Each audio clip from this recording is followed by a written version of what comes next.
Hi, hello, வணக்கம். இன்னைக்கு நம்ம சமையலில் தயிர் வடை வாங்க செய்யலாம்.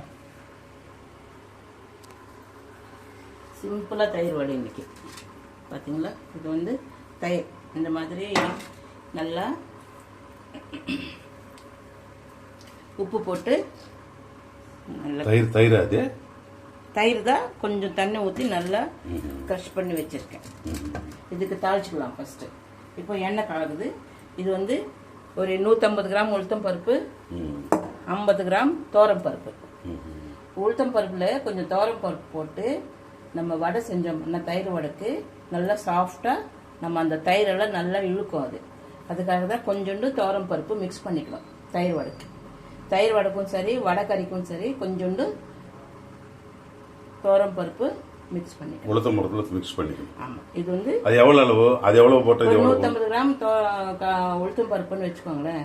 ஒரு 50 கிராமுக்கு கொஞ்சம் கம்மியாக கூட போட்டுக்கலாம். ஒரு புடி அப்படி எடுத்து போட்டுக்கலாம். புடி கணக்குன்னு சொல்லணும்னாக்கா இதே வடை சுடலாம். இது வந்து தாளிக்கிறதுக்கு நம்ம தயிருக்கு என்னென்ன தாளிக்கிறோம், 2 இது காஞ்சி மிளகா, 2 பச்சை மிளகா, கொஞ்சம் கடுகு, சீரகம் போட்டு மஞ்சத்தூள் எல்லாம் போடக்கூடாது. மஞ்சத்தூள் இல்லாமல் தாளித்து போட்டுக்கணும். இது வந்து ஜீரகம், மிளகு, ஜீரகம்.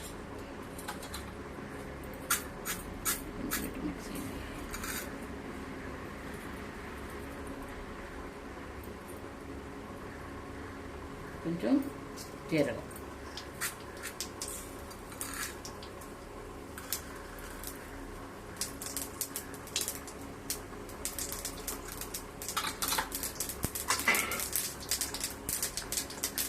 அந்த தயிருக்கு வந்து 2 பச்சை மிளகாய் பொடியாக இந்த மாதிரி நறுக்கி வச்சிருக்கேன். ஒரு காஞ்சி மிளகாய் ஒன்றே ஒன்று போதும். கொஞ்சம் தானே தயிர்.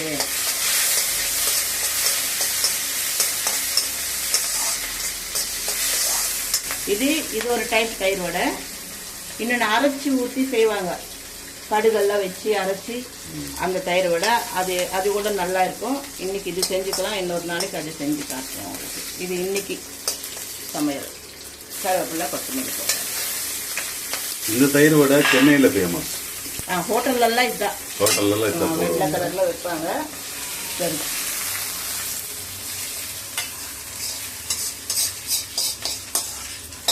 தயிர் தாளிச்சு இதுக்கு 2 ஸ்பூன் எண்ணெய் விட்டால் போதும். நிறைய எல்லாம் தேவையில்லை.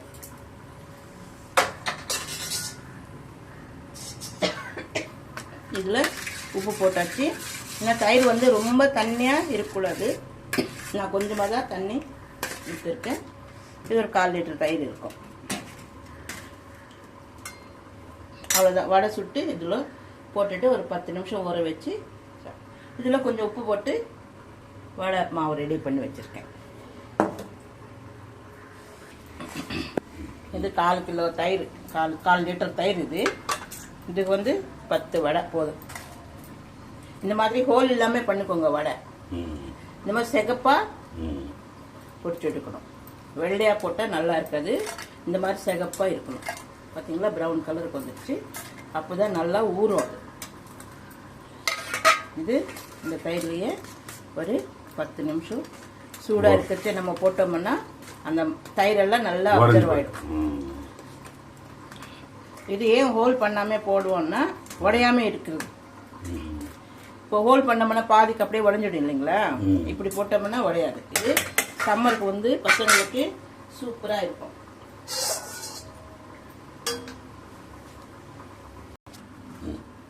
இதுதான் தயிர் வடை. இதில் 1/4 லிட்டர் தயிருக்கு வந்து நான் வந்து ஒரு 7 வடை போட்டிருக்கேன். போதும். இன்னும் ஒரு 2 வடை மீதி இருந்துச்சுன்னா இது வந்து நல்லா ஊறி போச்சுது. இந்த வடை வந்து இப்படி எடுத்து வச்சுக்கிட்டு தனித்தனியாக இதில் போட்டுக்கலாம். ரொம்ப தண்ணி ஊற்றுனா அது நல்லா இருக்காது.